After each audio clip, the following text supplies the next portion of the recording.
Now see, from question number 10 to question number 16, they have different concept of tangent.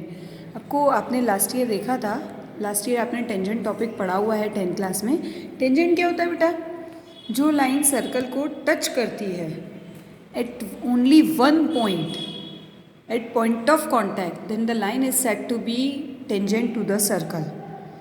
आपने last year पढ़ा था, अगर कोई line circle को सिर्फ और सिर्फ एक पॉइंट पे टच करती है तो वो टेंजेंट होती है, और जिस पॉइंट पे टच करती है वो पॉइंट आपका पॉइंट ऑफ कांटेक्ट होता है.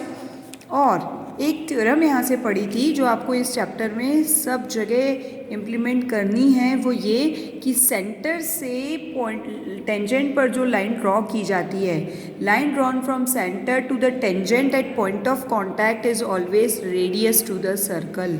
ध्यान रखना, ये रेडियस नहीं होगी क्योंकि सेंटर से टेंजेंट पर, लेकिन through the point two the point of contact, तो वो लाइन आपकी क्या होती है? रेडियस टू द सर्कल होती है. तो इस बेस पे हम कुछ क्वेश्चंस करेंगे और ये क्वेश्चंस आपके सारे इंपॉर्टेंट और बेसिक कंसेप्ट्स के क्वेश्चंस हैं. The centre of the circle is a, b and it touches the x axis. Now see, you have given the circle whose center is a, b and the circle touches the x axis. When x axis touches the circle, then x axis is tangent to the circle. Since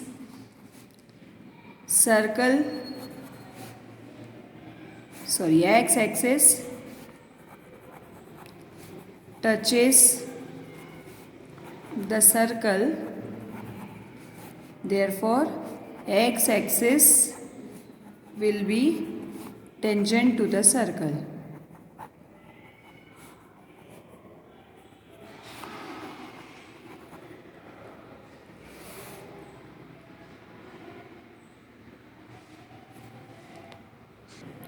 Now see beta, if it is x axis and the point is a, b, then the perpendicular distance from x axis, perpendicular distance of the point from x axis is b. आपको बताया गया था कि जो x coordinate होता है वो perpendicular distance from y axis होता है and the y coordinate is perpendicular distance from x axis.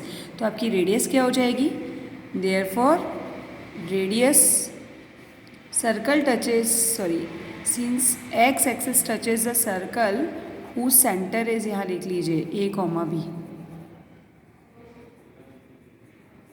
तो यहाँ आ जाएगा therefore radius of circle is b units.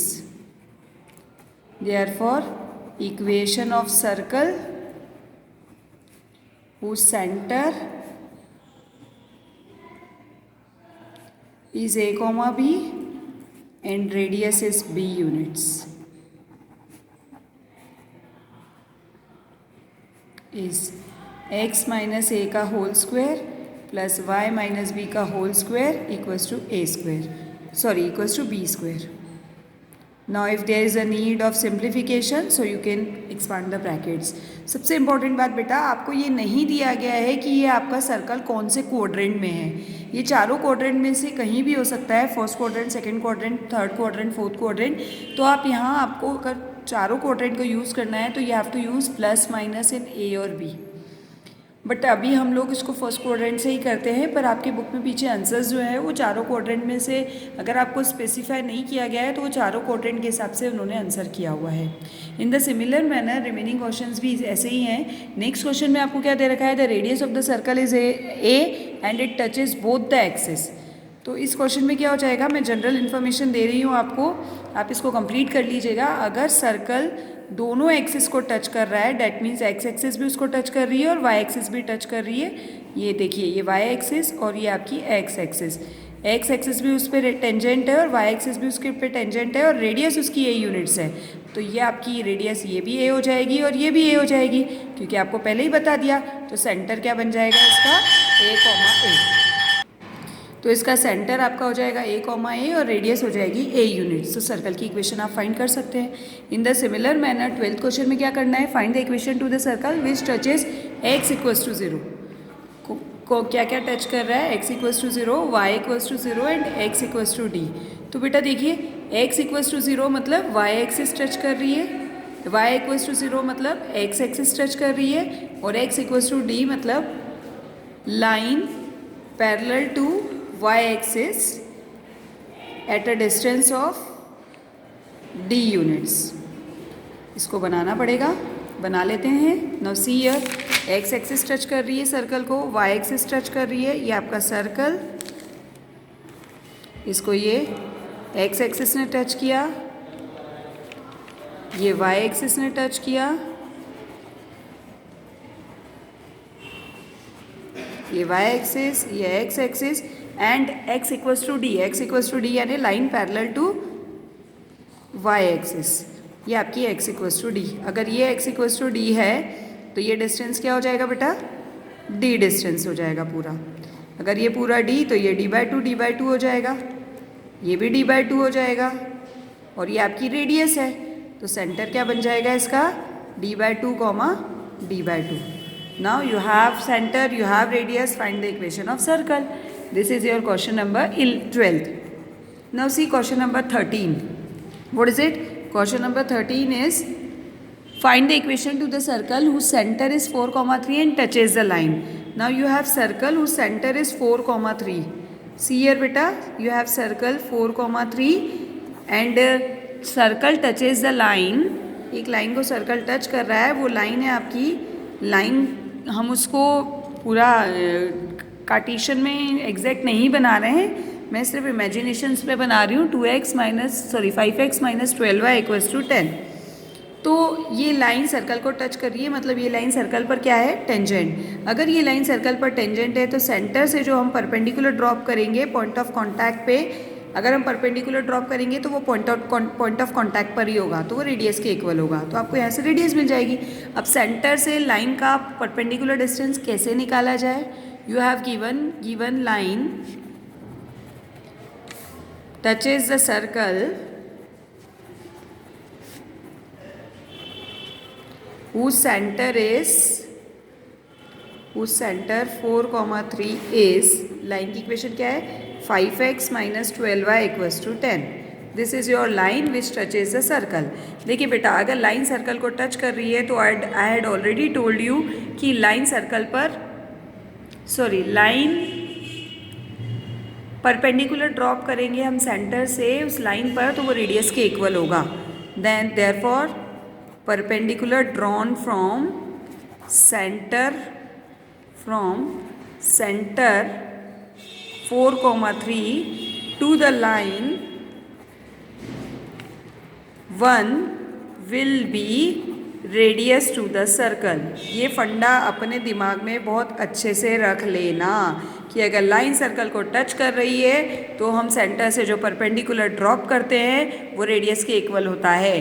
तो ये परपेंडिकुलर कैसे निकालेंगे? प्रीवियस चैप्टर में आपने लेंथ ऑफ परपेंडिकुलर नाम का टॉपिक पढ़ा था, वो टॉपिक से हम रेडियस निकाल लेंगे। तो लेंथ ऑफ परपेंडिकुलर कैसे निकालेंगे? Length of perpendicular equals to radius equals to, क्या करते हैं बेटा, लेंथ ऑफ परपेंडिकुलर निकालने के लिए जो ये पॉइंट है वो इस लाइन में रख लेंगे और ये पॉइंट में रख लेंगे। तो 5 into 4 minus 12 into 3 minus 10 upon under root of x के कोफिशिएंट का square that is 5 square plus minus 12 का square. So it is 20 minus 36 minus 10, तो 20 minus 46 that is minus 26 upon 25 plus 144 that is 13। So it is 2 units. तो radius आपको मिल गई है 2 units. Now you have radius, you have centre, so equation of circle whose center is 4,3 and radius is 2 units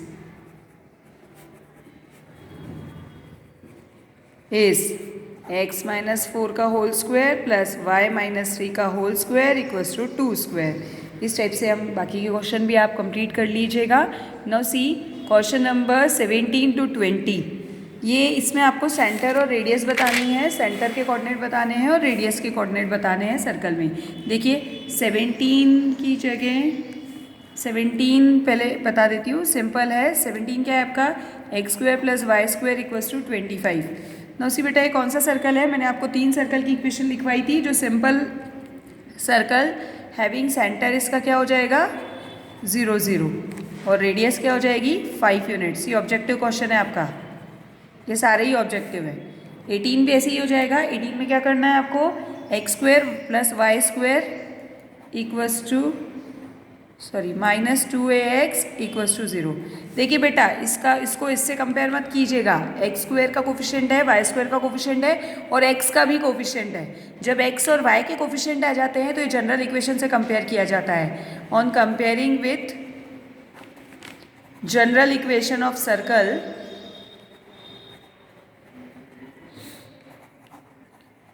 what is it, x square plus y square plus 2gx plus 2fy plus c equals to 0. Now here g का coefficient 2g और यहाँ g का coefficient -2a,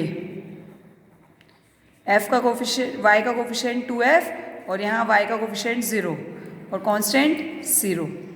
तो centre क्या होता है, centre general equation से आपको मैंने बताया था -g, -f। So here that is a, 2g। अगर -2a है तो g की वैल्यू क्या आएगी -a और यहाँ रखेंगे तो a बन जाएगी a, 0। और रेडियस का फॉर्मूला क्या होता है बेटा, √g square plus f square minus c। Value रख दीजिए, g आपका a का स्क्वायर, f 0, c भी 0, तो ये आपकी रेडियस हो गई a यूनिट्स। इस तरह से आप फाइंड कर सकते हैं। 20 भी आप डायरेक्ट कंपेयर कर सकते हैं। 20 क्या है आपका, x प्लस 5 का whole square plus y minus 3 का whole square equals to 36। Now इसको किससे कंपेयर करेंगे, x जिसमें सेंटर और रेडियस होते हैं, फर्स्ट वाली इक्वेशन। तो ऑन कंपेयरिंग विथ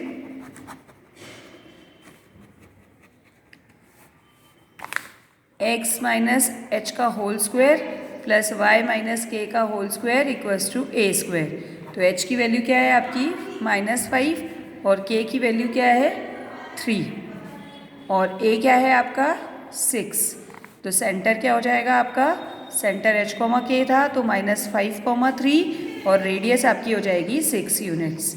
इस तरह से आप सेंटर और रेडियस बता सकते हैं। इसमें मैंने एक इम्पॉर्टेंट इन्फॉर्मेशन दी थी कि एक्स स्क्वायर और वाई स्क्वायर का कोफिशिएंट 1 होना चाहिए। मान लीजिए एक्स स्क्वायर और वाई स्क्वायर का कोफिशिएंट 1 नहीं है तो दोनों का कोफिशिएंट सेम होगा, तो पहले उस क्वांटिटी से पूरी इक्वेशन को डिवाइड कर दो, उसके बाद ही कंपेयर करना होता है।